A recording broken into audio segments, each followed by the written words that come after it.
विरोध होताना पाहायला मिळत नाही सरकारकडनं. एकीकडे ऑपरेशन सिंदूर बद्दल बोलायचं, क्रिकेटची सामने नाही, हे या सरकारला काही तशी नीतिमत्ता राहिलेलीच नाहीये. म्हणजे पाकिस्तान आपला दुश्मन आहे जे शिवसेना प्रमुख सांगायचे, तेव्हा इकडे दिल्लीमध्ये सुद्धा आम्ही मॅच रोखली होती, मुंबईमध्ये रोखली होती, की जोपर्यंत दहशतवादी कारवाया पाकिस्तान थांबवत नाही तोपर्यंत पाकिस्तान सोबत कोणतेही संबंध ठेवता कामा नयेत. आणि माझ्या आठवणीप्रमाणे सुषमा स्वराज पण याबद्दल बोलल्या होत्या की आपण पाकिस्तानची क्रिकेट खेळता कामा नये. यांना हे मतलबाचं बघतात. म्हणजे आपल्या इकडे आम्हाला, म्हणजे आपल्याला सगळ्यांना देशप्रेमाचे सगळे धडे देतात आणि हे स्वतः म्हणजे अगदी जय शाह सकट आमच्या इथल्या पण मंत्र्यांची आणि इतर सुद्धा मंत्र्यांची मुलं बाळं दुबईला जाऊन पाकिस्तान बरोबरचा क्रिकेट सामना एन्जॉय करतात.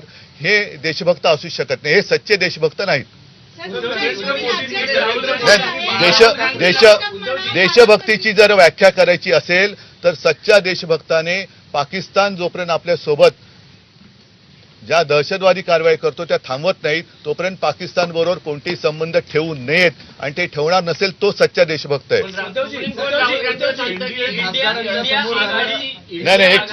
नाही चीनवरती प्रश्न उपस्थित केले होते राहुल गांधी यांनी, तर त्यांना म्हटले होते की अशा पद्धतीने प्रश्न उपस्थित करणं सच्च्या देशभक्ताचं लक्षण नाही. म्हणून मी म्हटलं होतं ना की हे सच्च्या देशभक्ताचं लक्षण. आता त्याच्यावरती सुद्धा अनेकांनी असहमती दाखवलेली आहे. आता माझं म्हणणं असं आहे की सुप्रीम कोर्टाचा आदर ठेवून घटनेप्रमाणे